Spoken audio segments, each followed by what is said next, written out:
Today we're going to talk about Google Meet. And I have to acknowledge at the very beginning, we're learning about Google Meet and we're actually using Zoom as we learn about Google Meet. And I've gotten a little bit of teasing for that from a few people. But here's one reason is this way you have Meet freed up that as I'm showing things, you can go into Google Meet and try it and see what that looks like. The other thing though is there's been if you're on the internet at all, you've heard the Zoom, Google Meet, and it's which one has better features, which one's a better, and really this isn't a discussion of features because they both have adequate features. Zoom is designed for a business environment. It has every feature you could possibly want. We're even having trouble figuring out where the chat is and why it isn't working right now because it worked just fine yesterday. There are so many settings in Zoom that the risk of doing something that doesn't protect the privacy of our students is huge. So we've decided we're focusing on Google Meets. It's perfect for what we need. Our students already have Google accounts. And it has all the features you need to be able to video conference with your students. The main purpose of the video conference is checking in and connecting with your students. It's not intended that your students jump on Google Meet at 8 o'clock in the morning and you're going to be teaching them until 2:30 in the afternoon. That's not what we're wanting to use Google Meet for. It's mostly for that personal connection. We want to remember we don't know what our students' situations are at home, so we don't necessarily want to have a solid, I'm taking attendance and you better be there at this time, because that may not be something that's even a realistic possibility for some of our students. We just don't know right now. So I wanted to say that up front. Having said that, I'm really excited to share with you, Google Meet is a pretty simple, straightforward program to use.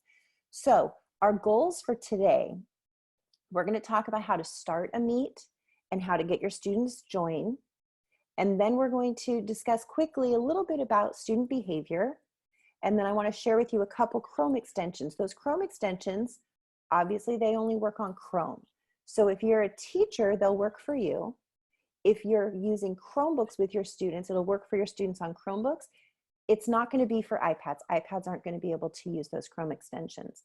And then maybe at the end, we'll have some time to brainstorm some ideas of how Google Meet can be used for some fun things. All right, so most of our time we'll be talking about how to start a Meet and how to let your students know about the Meet. The very first way to do this, and this is a feature that Google just added last week, earlier this week, every day. I mean, you guys know things change by the minute. I've been joking with some people, this is the plan right now until 42 minutes from now. This is one that Google just released earlier, and it's setting up a Meet through Google Classroom. Here's been the one obstacle with Google Meets, and that's this. And in some ways it's good, and in some ways it could cause trouble. When you create a link like that code, it stays active. So I could go to a calendar invite from December. I could find a Meet link in that calendar invite. I can click on it and I can access Google Meets that way. So if a couple students wanted to meet, they could find a link that nobody's using anymore and go into there and have their Google Meet. This is one of the reasons we generally have video conferencing turned off.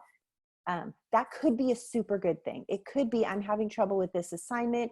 I'm worried about you because I haven't heard from you. Let's check in. There could be 1,000 really positive reasons that that's a great thing. There could be a couple negative reasons that we don't want to enable that. So what we're trying to do is find the safest way to get students connected when the teacher is there, so that they're not in a Google Meet when the teacher isn't there. Google Classroom is the best way to do it. Now I know that not everyone is using Google Classroom. I'm going to suggest to you that you consider not necessarily using Google Classroom. If it's not a good fit for you, then don't use it. If you're a Seesaw person, stick with Seesaw, okay? But just creating a Google Classroom is going to let you go through this process and get this Meet link. Your students don't have to be in this classroom. This is just a way to generate the link. Does that make sense? You're not going to be able to answer me, but I'm hoping that makes sense. Okay, so watch this process. Even if you're not going to use Google Classroom with your students, this is a great way to get a link that your students can always use when you're there, okay? So yesterday in the Google Classroom, we talked about how to start a class. It's really easy. You go to classroom.google.com or use the waffle menu and choose Classroom. There's a little plus sign where you create a class. And that's all there is to it. When you do that in your class, or if you use Google Classroom and have your students in it, the settings wheel is right up here. When you scroll down a little bit in settings, you're going to see Meet, and you can generate a Meet link. Okay. When you generate the Meet link, it's going to show right up here. And I noticed it takes 5 or 10 minutes for it to show up on the student iPad and everywhere, but it's going to work. So you might do that a little bit ahead of time. And then of course, make sure you hit save. Okay. So you start in settings, generate the Meet link. Okay. After you've generated, it's going to look like this. It's going to post your link. As a note, in this arrow, you can reset that link. For example, I'm showing my link right now. I'm going to go in after this training and the video is done. I'll reset it so that if anyone tries to go to this link, it won't work. Okay, that's just a safety thing. All right, it's going to show in the header. So I'll show you, here's the Google Classroom. It's right here, okay, from the teacher side. For students, also on their Chromebook, it's going to show down here. On an iPad, it's a tiny bit different. This is the top right corner, and they've got the little camera icon. And when they click there, it'll take them to the link. Okay, so students will see that in their Google Classroom also. So that's the best way to generate that Meet link. Now, here's what happens. This is why I call this the gold star method. This is my favorite so far. If the student goes to the link and you're not in there, you haven't opened it yet, they're going to see this screen and they're not going to be able to go in. If you are in the link, they're going to be able to join now. Okay, so they can't get in unless you're already there. The one thing to be aware of is it seems like 5-10 minutes after you leave, that room stays open. So if I'm a student and you go into the class, the teacher leaves, I can go back in for about 5 or 10 minutes. It seems like it stays open. So just be aware of that. If you're concerned that people are doing that, close up your class, close your Meet, 5 or 10 minutes later, go back in, make sure there's no one there, and then it's fine. All right. So you should be good, but you can tell right here when you go to join, it's going to tell you who's in the call. All right. If you're not a Google Classroom person, okay, here's how you can start a Meet. There are 2 ways I'm going to show you outside of Google Classroom. Hopefully you see how adding that Google Classroom link is an easy way. But if you're not, you go to the waffle menu, and then Google Meet is going to be one of the icons. Okay, it's the one with the speech bubble with the video camera. Or you can go to meet.google.com. Same thing. That's where this is going to take you. Okay, when you get to meet.google.com, you're going to choose right here, join or start a meeting. When you click join or start a meeting, you can put a nickname. The nickname is the easiest way. Okay, if you just continue, you're going to get a long letter number code. Give it a nickname. You can even use the same nickname every time.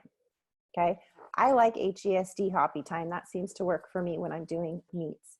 Okay, so put in maybe your school and your name, something that's predictable, and then your students can just put in the same meeting every time. All right, so that's a second way. You've got your Google Classroom way to get a link. You can go straight to meet.google.com and start a meeting and give it a nickname, or you can go to Google Calendar. Now this used to seem like, oh, this is the easiest way. This is where we're generating those links though that are open forever. So we want to be careful. When you're at calendar.google.com, you can add an event. Okay, when you add the event, you'll see that you have add conferencing here, and you can choose to add a Hangouts meet. Okay, that's going to give you your link. You don't need to worry about inviting people. That's just where you can get your link. Here's the truth though. You might think if I set a time, that link is only going to be open for that time. It doesn't matter. Okay, so it's just to generate a link.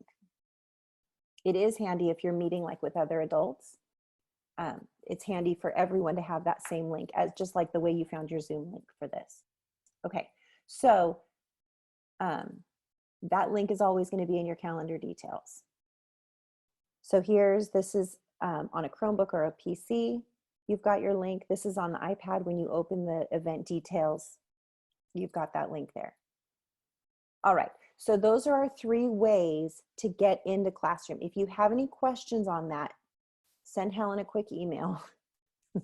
Helen, your email box may be kind of full. Liz? Yes. I want to thank Madison Steele. I guess over at Blackstock, they've been making a parking lot on Google Docs to ask questions so they all have access to it even after the virtual meeting. So thank you for that good idea. That's a great idea. That's one with your students. You can set up a Google Doc that's maybe posted in Google Classroom where they can all go in. Okay, the chat feature is another good place. One of the teachers shared a funny story because students were in the chat and didn't know that she could see the chat also. So she's like, they just were over here having a side conversation and didn't realize. All right, so moving forward, you've got your Google Meet link, you figured out setting up the room. Now you need to be able to share that with your students, okay? If you're in Google Classroom, it's really easy because you just tell them it's at the top of the page in the header, okay? Maybe you say, every Thursday at 11 o'clock in the morning, I'll be in the room from 11 to 12 if you have any questions about your work, pop in, okay? But if they're not in Google Classroom, these are a couple of ideas of how you can get the nickname or the code. One is to use the same nickname every time so they never have to look things up. You can share that information in Seesaw if you're using Seesaw instead of Classroom, or when you talk to students, okay? Or if you use another type of messaging app like Class Dojo or Remind, you can share it with them then. If you have any other ideas of how you've been able to get that information to students to help them join your Meet, add them to an email and we'll share those in a little bit. Liz, I have a question. Yay! This question comes from Taylor Moore. She's interested in meeting with small groups of students each day. She's going to be using Google Classroom to generate a code. Is there a way to make multiple meets and just send a code to the students that way? So you can make multiple nicknames and have them for each one. What I would do in Google Classroom, if you're wanting to meet with 5 or 6 students, make a materials post and say, here's your information for our meetup. We'll meet with your group Wednesday at 9 o'clock or whatever. And then off on the right side where you can choose how many classes you're assigning it to, you've got students. Just check the students that are in that small group. And you can make 5 or 6 materials posts with the Google Meet information and just check those students that are going to be invited to each one. I love the idea of using Google Meets for small groups. That makes so much sense to me. When you go into Google Meets, here's what your screen looks like, okay? Number 1 down here, if you click on that arrow, you're going to see your join information. So if you ever need your join information, it's right there, okay? Down here, you can mute a student, you can turn off your video. Here's where you hang up at the end. I want you to know in Google Meets, just because you hang up, that doesn't kick everyone out, okay? So when this Zoom meeting is over, Helen's gonna close the room and it's gonna be done. That's not how it works in Google Meets. You wanna wait until everyone leaves and then hang up, okay? Number 3, we've got captions. If you wanna present your screen, it's down here. And then there's a 3-dot menu right here that's gonna pull up this, okay? Here's the most important thing in that 3-dot menu, and that's the record. If you want to record your meeting, 3-dot menu, record. You are totally able to record your Google Meet, okay? Looking at the top here, this grid is an extension that I'm gonna show you in a minute that'll let you see all the videos in a grid, okay? This is where you click to see your participants. When you go there, and I'll show you this on the next slide, this is where you can mute people, you can remove them from the room, or you can pin their video to be the main one, okay? Here's your chat, and that's all up in the top right, all right? This left side, this is another extension I'll show you in a minute called Nod. This is where your students can, if they need to raise their hand, they click here. If they wanna leave an emoji, they can thumbs up. There's probably 5 or 6 of them that you can choose from, a laughing face, a smiling face, whatever. So they can react in emojis. You can imagine right now, that would help to be able to see, does everyone understand? And then you can give a thumbs up. All right, so that's how that can work. So that's the basic view of the screen. And then I mentioned when you click on participants, here's what you have. You'll have your list of participants. When you click on the arrow, you can pin them so that their video stays in the center, like if they're sharing something. You can mute them. Now you can mute your students, you can't unmute them. So they would need to go in and unmute themselves. And then here's where you could remove them. So when your call is done, okay guys, we're done. You can go in and remove each student and then hang up. All right, if they didn't already. You can also add people. If you have someone who's having trouble getting in, you can go here, put in their email address, and it'll send them a little notification. Okay, and then there's where you can toggle between the participants in the chat. All right, so that's your basic screen. Now, when you want students to join, here's what it's going to look like for them. On a Chromebook, they're going to go either, if they're not clicking on the classroom link, they're going to go to meet.google.com or use the waffle menu. Notice they don't have join or create like you did. They just have use meeting code because students can't create meetings. Okay, so they're going to join. They're going to put in the nickname, the code. Okay, then they're going to go in. On an iPad, it's very similar. They swipe up from the bottom. I noticed on my iPad, this white part was kind of down and I had to swipe up to be able to see the enter meeting code. So if you have students on iPads that aren't seeing it, well, do you see white at the bottom? Swipe up. Okay, I want to mention this is an old code from another Meet because it was using a classroom link. When I go to rejoin, it says there's nobody here, you can't join it. Okay, so even though those are listed, those aren't always going to be active. Does that make sense? So that's students accessing. All right, checking in, starting a Meet, letting students know about it, having them join. How's that going? Are there any questions? Are there any obstacles we want to talk through? Yes? The question is, will we need signed parent consent to use Google Meets or to record meetings? We don't, because using Google is part of our initial policy that we send. So we have permission for using the Google Suite, and this is part of the Google Suite. Okay. As far as recording for your own purposes, there's nothing against that. You also could record in your classroom. However, you can't post that recording. I'm really glad someone brought this up. You can't post that recording in a public place unless you have permission from everyone in your class, which again was part of that beginning of the year thing. So hopefully you know this person's picture can't be posted on the internet. That would apply for sharing a recording also. But really, I don't think these recordings are things that we're creating for public. It would be more for posting in the classroom so the rest of the class could see what happened or whatever, if that would be useful.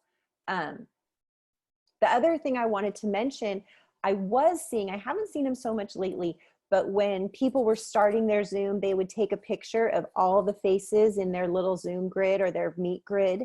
And look, I met with my class. Be really careful when you're doing that because you may not have permission from every student to post them on the internet. And there's a lot of flexibility right now, but we still want to pay attention to student privacy. Liz, if a student is accessing the Google meeting through Google Classroom, Yes. Do they just have to click on the link, or is it the same email invite? How does that work? They just click on the link. Okay, so hang on, let me share my screen again. Do you see my screen now? Yes, I do. You see the daisy? Yes. Do you see the iPad? Yes, now I see the iPad. Oh, I am so happy. Okay, hang on. Okay, so if I go to Google Meet, I'm going to join.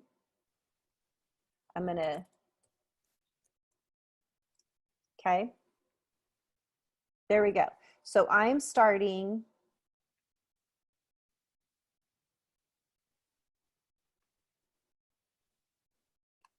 There we go. Okay, so I started the meeting with the nickname, right? And the teacher's the only one in here. Now I'm going to come over here. This is the iPad view. You can see the iPad, right? Yes. Okay, on the iPad, I'm going to put in my join code and students are going to join the meeting. Okay. So I see that the students are in. Hang on. Mute the microphone. Okay, so now I can see, this is the student view. It says Inception. Oh my gosh, now you're blowing our minds. Okay, so this is really all the student has.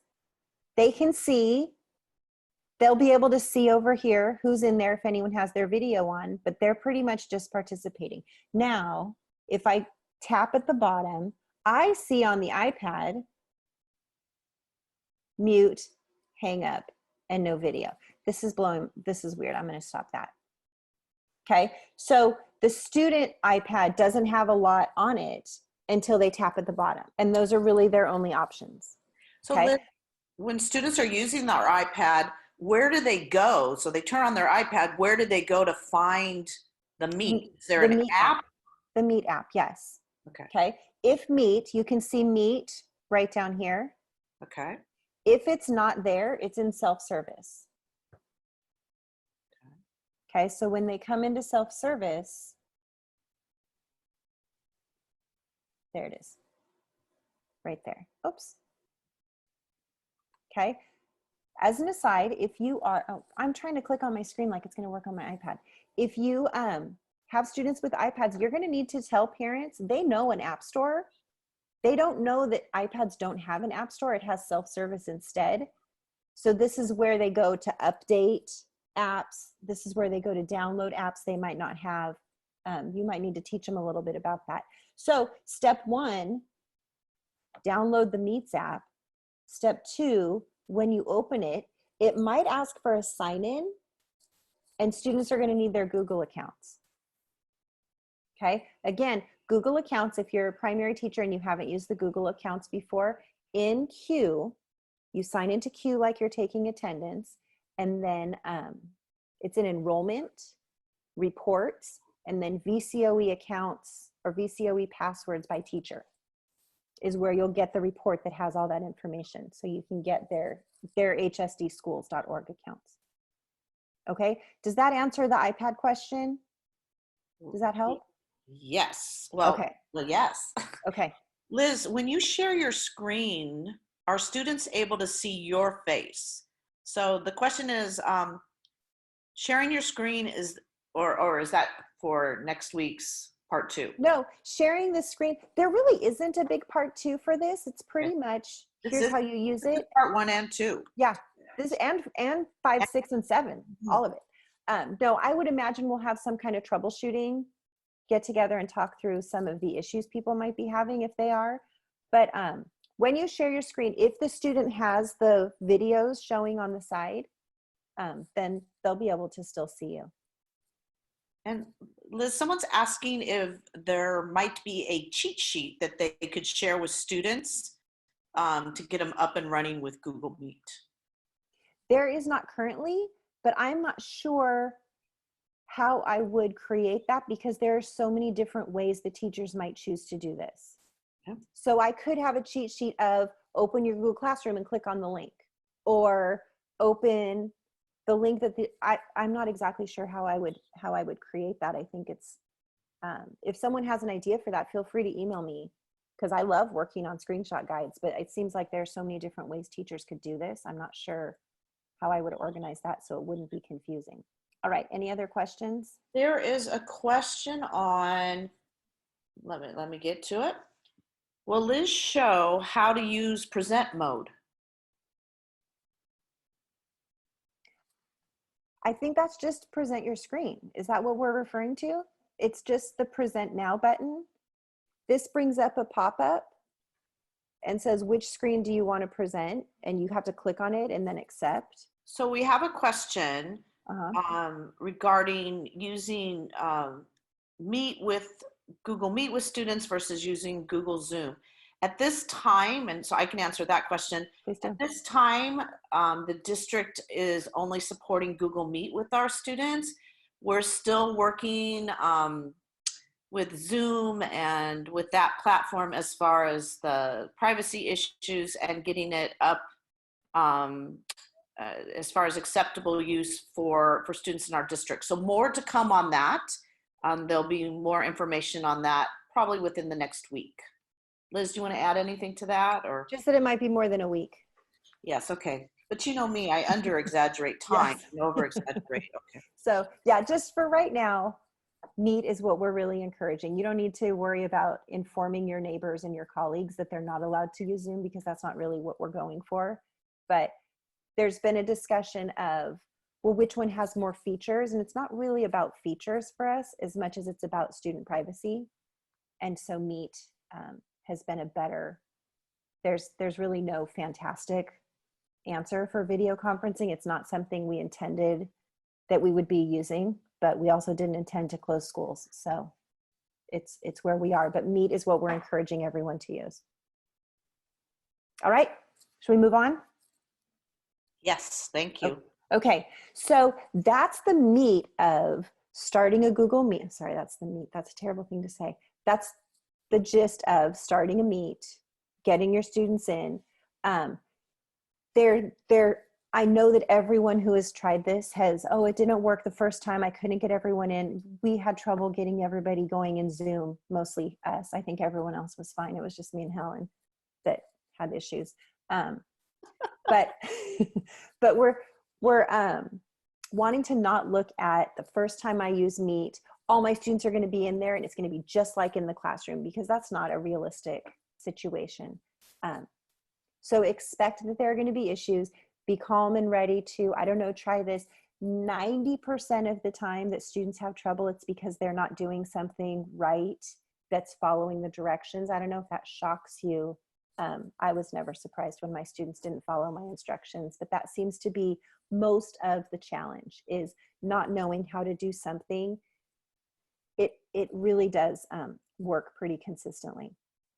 Okay, so a couple other options. First of all, we want to talk about student behavior. I want you to remember, this is a little bit like the first week of school, but totally different than the first week of school, but we're asking students to do new things that we haven't asked them to do before. And video conferencing isn't something that students have ever been taught how to participate in, unless they play video games and do audio chat with video games. And that is not the kind of behavior you want necessarily in your Google Meet. So a couple things you might discuss. I don't know which of these things you want to tell them up front, which of these things you might want to use as teachable moments as you go. I just kind of put together some things that came to my mind that you can use as you see necessary. To be successful in video conferencing, try to find a quieter spot. Okay, we all are at our house. We might be able to find a nice quiet place. I don't know that that's the situation our students are in, that they have their own room where they can close the door. So I'm going for a quieter spot, not necessarily quiet. It's best to have a wall behind you rather than something where your family is going to be walking back and forth, just because it's less distracting. Okay, wear school clothes. Maybe change out of your pajamas when you're going to be video chatting. Make sure that you're wearing appropriate clothes for school. Okay, you're going to want to show them where the chat box is so that they can type questions. It might be you ask a question as part of your Meet and everyone goes and puts their answers so that you all can share answers. Okay, it's a great place for feedback. And then this is a good one. I forget because I always have my computer or my iPad on a table, but students who join a Meet and they have their iPad in their lap, everyone gets seasick because the video's all over the place. So remind them, have your iPad some places that's still. You don't want to be walking around the house with it. So those are some tips you might want to mention before starting. Some discussion rules: keep the microphone on mute. Try not to interrupt each other. If there are a lot of people, have them say their name and teach them how to, hey, it's Liz. I was wondering about such and such, because sometimes it's hard to identify voices. So having them say their name first might help. Okay. And then we have speaking and listening standards that you can look at, but a couple other tips: try to look at the camera when you're talking. Okay. Don't eat. Because the microphone picks that up. And then speak clearly. Try to remember you're talking to people who want to be able to understand you. And then this is a really important one. When you're in a Google Meet, make sure you focus. Okay, tell your student, make sure you're paying attention to what we're talking about, because it's really easy to tune out and start doing something else. And then I'm sorry, what were you asking? What did you want me to do? What was your question? Can you say the question again? because you really weren't paying attention before. And that's not the kind of thing we want in the classroom. That's not what we want in a meet either. So some of these things you might want to tell them up front. Some of these things you might want to, at the end of a meet, go, hey, it was really great meeting with the 10 kids who were there. I'm so glad we got to talk. What went well? What do we need to work on? Because your students might come up with, well, it was kind of hard to hear when people were eating. Maybe we need to talk about that. So some of these things you can talk about as you go. Okay. And then finally, I just want you to remember, these are teachable moments. Okay. We're building a whole new skill set in our students when we ask them to do some video conferencing. So praise them publicly, talk about things that are positive. If you have a student who had issues, talk with them privately, send them a private message when you're talking with them on the phone or whatever. Hey, I noticed that this happened. What could we do to make sure that doesn't happen again? And try to think of these as teachable moments. Okay. We talked about the class discussion, but those are some of my thoughts for behavior issues and really setting those norms and those expectations for the kids that are able to participate in video conferencing. That's actually a life skill that you probably wouldn't have thought of teaching your students in the beginning of March.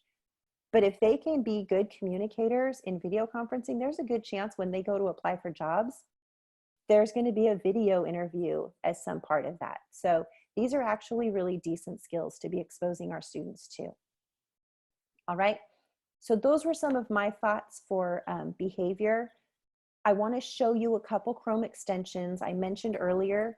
They're Chrome extensions because they work on the Chrome browser. Our students with Chromebooks will be able to download them also or install them, but these aren't going to work on iPads.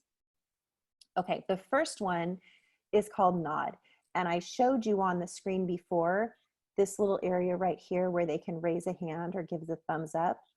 I want you to look down here. This is what it looks like, where I can see this person raised their hand, this person gave a thumbs up, this person did. They just kind of float up the screen so you can see. Okay, so that's a way to have some more interaction. In the slides, you can click on this link right here if you go into the slides later, but you can also Google Nod Reaction Chrome extension, and it's going to take you to a page that looks like this. Okay, you should make sure you see your yneme.org email in the corner and then add it to Chrome. Okay, so that's the Nod extension. The other one is the Grid View Chrome extension. Same thing. You can Google Grid View Google Meets Chrome extension, or there's a link right here, and then you just install. Okay, if it's already installed, it'll say remove, but it's going to make it look like this, where you can see a grid of videos. This button right here in the top right of the screen is the one that'll show if it's active or not. You can click on it to toggle off. You may have some settings in there.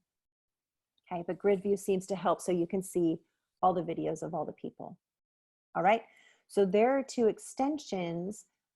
Finally, I want us to talk about some ways to connect with students, but before we do, Helen, were there any questions or anything we want to stop and talk about? Yeah, we have a couple. Norma Gonzalez had a good recommendation. She says that it really helps if you practice with someone, Google Meets with like an adult before you try it out with students. And I think that's really good advice. So thank you, Norma. Linda Adams, she might be talking about Seesaw, because I know this came up, but she has an issue about a question about the proxy issues and wondering where the tech department is with resolving those proxy issues. That's a great question. We are not huge fans of these proxy pop-ups either. We have made some changes from what I understand. It's not me. It's the department that have made the changes, and it should be getting better. There are a couple things that help. One is restarting the iPad or the computer, which I know most people have already tried and try over and over. But for right now, that's the only fix that I know of, the not now and the restarting, because every time they adjust something, a restart should help make sure that it's reaching out for that latest update. But watch the tech newsletter, because I promise I will put the latest update in there to help. And I'll talk with Clark before I put out my next newsletter. Today is Tuesday, hopefully Thursday. And I'll have the latest update in there. Just know that we're working on it. Tell parents, we know it's frustrating. It's frustrating to us too. We'd really like to not have this. Helen, that was not someone wanting to come in. That was literally my doorbell. Okay, now that's just not even funny, Liz. Liz, Yes. regarding the present button, does that mean that the teacher has to have a PowerPoint ready and that is what will be shared? Or if they don't have a PowerPoint, will it only show the teacher? If you only wanted to show the teacher, then, oh, okay. The question is when you present. In this case, I'm presenting a Google Slides. It could be, though, that you just want to show something on your screen. It could be you want to demonstrate how to do something. You want to show them a procedure. Most of the time, I would think it would just be the video, and then you're not presenting anything. You're just using your video, right? The only time you use the present is when you need them to see your screen. Does that make sense? So everybody is loving your slide that has multiple screens on it, or multiple boxes. The extension, this one? Go back, I think one more, keep going. That. Yes. Questions, how does one do that? How does one create this slide? Mm-hmm. Yes, that's the question. Can we add screen slides to our chat? Like Liz's 3 boxes of expectations. Yes. All of these slides will be on the mission control site, and I'll show you where that is at the end. Okay. Is the question, how did I make this slide? Because if so, it's just different text boxes, and then I went to insert animation to have them come up one by one. Here's a good question on Chrome extensions. Yes. Does each student download them, or does the teacher do this? Each person. So Chrome extensions are connected to an account. So I added this extension to Miss Frizzle, but I also had to add it to my LHOPI. Each student needs to download them, add them themselves to their account. So it's not on a device, it's on an account. So every student needs to do them, the teacher needs it themselves. I'm going to go forward. This is not going to work out the way we expected, but I know that some teachers have been starting their meets, doing something non-academic. There's no pressure if you can't get on because you're not going to miss today's math lesson, but starting with something fun. Bingo, a scavenger hunt. Scavenger hunts are super fun, and you guys might have more experience with this than I do, but setting who can find me a spoon? Go find a spoon and bring it back. And they scavenger hunt for a spoon and bring it. Or I want to see toothpaste and a pair of socks. And they have to go get whatever and then bring it back. Those are just fun ways to get kids engaged, get them connected, and kind of bring the fun back. Because if we think this is stressful for us, this is stressful for kids too, okay? Games like you might play in your classroom, guess my number, go higher, lower, ask a funny question. I super like Would You Rather. My favorite Would You Rather is, would you rather swim in a pool full of M&Ms or marshmallows? Why? Okay, so just stuff like that so that it's non-academic, so that it's fun, so that it's silly. You might have some other ideas too, but I just wanted us to end with Google Meets don't need to be, okay, everybody sit down, I'm ready to teach you, everyone listen, I've got our social studies text, whatever, just keep it fun. It could be a quick read aloud, just something light-spirited, because the goal is totally connection.